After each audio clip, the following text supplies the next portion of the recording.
মালিক বড় দয়াবান। 10 ঘন্টা লাগাতার ঘুমাবার পরেও আল্লাহ দেখতেছে আমার নাফরমান বান্দা ফজরের নামাজ পড়ে নাই। 7:30 বাজে চোখ মেলতে চাইছে, 8টার সময় সকাল চোখ মেলতে চাইতেছে।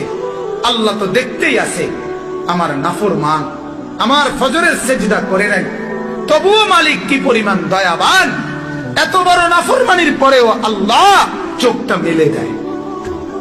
আল্লাহ বলছে ঠিক আছে বান্দা চোখ মেল, আবার দুনিয়ার সংসার করবি কর, ঠিক আছে, আবার দুনিয়া সাজা, আবার দুনিয়া সাজা, যা তোকে আমি আবারও সুযোগ দিলাম, আবারও সুযোগ দিলাম। এভাবে প্রতিদিন মাওলা সুযোগ দেয় আর অপেক্ষা করে।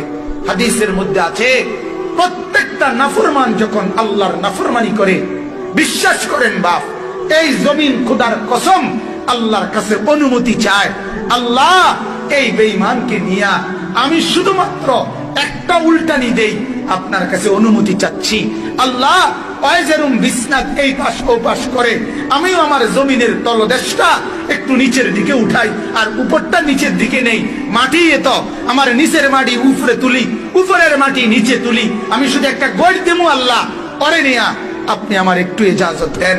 আল্লাহর কসম বাপ রব্বুল আলামিন তখন বলে, না জমিন এমন করিস না, ও যে আমার হাতে বানানো বান্দা, ওর নাক আমি লাগাইছি, ওর চোখ আমি লাগাইছি, ওরে ঘুম আমি বাড়াইছি, ওর চোখ আমি বেলে দিয়েছি, রাত হয়েছে আমি ইন্তজাম করেছি, আমারই তো হাতে গড়া, দেখি না আমার বান্দা তওবা করে কিনা, ফিরে আসে কিনা,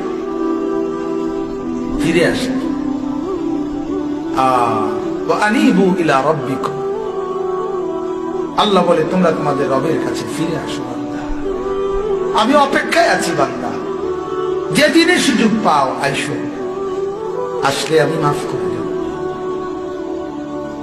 এক নাফরমান সন্তান তার মা আর বাপ থেকে যদি আলাদা হয়ে যায়, 2 বছর 4 বছর পরে চোখের পানি ছেড়ে মা আর বাবার সামনে এসে যদি মাফ চায়, হাদিসের বক্তব্য দ্বারা বোঝা যায় ওই মা আর বাপ সন্তানের চোখের পানি দেখেও মাফ করতে যদ্দূর দেরি না করবে, খোদার কসম রব্বুল আলামিন তার নাফরমান বান্দার চোখের পানি দেখলে মা আর বাবারও কোটি দিন আগে, কোটি সময় আগে আল্লাহ মাফ করে দিবে।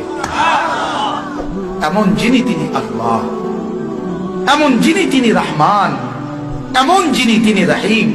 এদিক সেদিক তাকায়েন না, আমার ওয়াজ শেষ হয়ে যাইতেছে।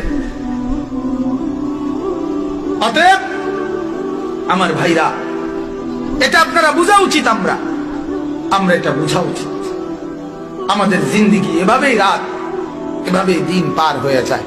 যুবকরা তোমরা একটাবার নিজেদের বিবেককে বলিও দোস্ত, নিজেদেরকে একবার প্রশ্ন করো, কিভাবে এভাবে লম্বা গত 6 মাস, গত 9 মাস, বছরের পর বছর একদিনও ফজরের নামাজের সেজদা দেও না? তুমি মুসলমান না?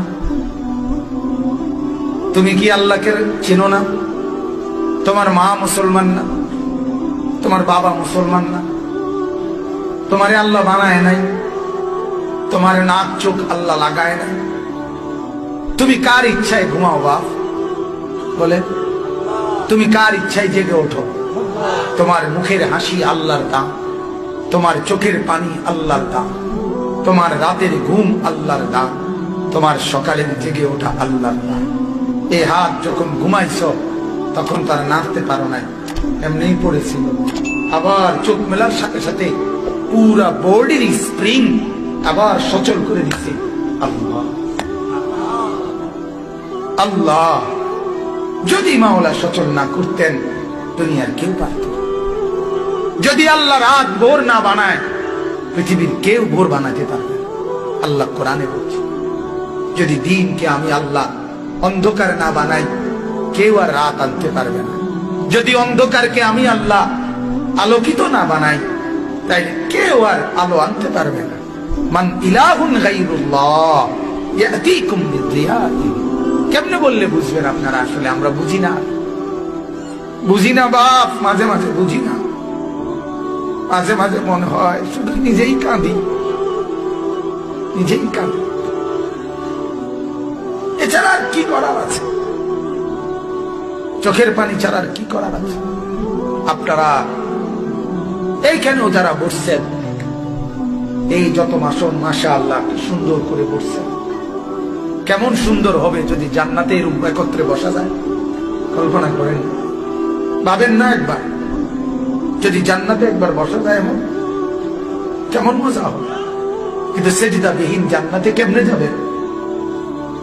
বন্দিগি বিহীন এই কপাল যদি সেজদা না থাকে কিভাবে যাবে? আল্লাহকে নারাজ করে জান্নাতে কেমনে যাবেন বাবা? কেমনে? দুনিয়া দুনিয়া ভোগ করতেছেন, দুনিয়াই ভোগ করছেন। খুব বেশি কি ভোগ করছেন বলেন? এমন কোন দিন গেছে যেদিন পেরেশানি নাই? কথা বলেন না ভাইয়া, কোন দিন গেছে? এমন একটা দিন গেছে নি পেরেশানি নাই? পেরেশানি ছাড়া কোন দিনটা গেছে? সিএনজির একজন ড্রাইভার তাকায় থাকে তীর্থের কাকের মতো, কখন একজন কাস্টমার আসবে। তার কলিজার ভিতরে অস্থিরতা, একজন কাস্টমার। একজন দোকানদার তাকায় থাকে একজন কাস্টমারের দিকে। এই তো দুনিয়া, সারাক্ষণ পেরেশানি। কখন জমবে কয়টা টাকা, কখন জমবে কয়টা খাবার। এই না রব্বুল আলামিন বলেন, আমি আল্লাহ তাআলা যদি শান্তি তুলে নেই, আমি যদি রিজিক তুলে নেই, আমি যদি দুনিয়া থেকে তোমাদেরকে দুর্ভিক্ষ দিয়ে দেই, আমি যদি অভাব দিয়ে দেই, আমি যদি দারিদ্রতা দিয়ে দেই, কে আছে তোমাদের তোমাদের এই অভাব আর দারিদ্রতা দূর করবে? কথা বলেন। যে হসপিটালে মানুষ সুস্থ হয়, ওই হসপিটালে মানুষ মারা যায়। যে ডাক্তারের প্রেসক্রিপশনে মানুষ সুস্থ হয়, ওই ডাক্তারের প্রেসক্রিপশনে ওষুধ খায়, মানুষ মারা যায়। ওষুধ খাইতে খাইতে মানুষ সুস্থ হয়, ওষুধ খাইতে খাইতে মানুষ মারাও তো যায়। বোঝা গেল ওষুধের হাতে তো কিছুই নাই, হসপিটালের হাতে তো কিছুই নাই, ডাক্তারের হাতে তো কিছুই নাই। যা তা একমাত্র কায়নাতের মালিক আল্লাহ তাআলার হাতে। তাকে কেন নারাজ করছেন? কেমনে বললে বুঝবেন? যদি বলেন হাত ধরে বলি, তা আসেন হাত ধরে বলি। যদি বলেন বুকে জড়াইয়া বলি, যুবক আসো বুকে জড়াইয়া ধরি, তোমাকে ধরেই কাঁদি। চলো। চেহারা সুরতের কি হালাত। যতজন বসছেন সবাই এশার নামাজ পড়েন না জানি, আমার আন্দাজ আছে। চেহারা দেখলেই বোঝা যায় বাপ।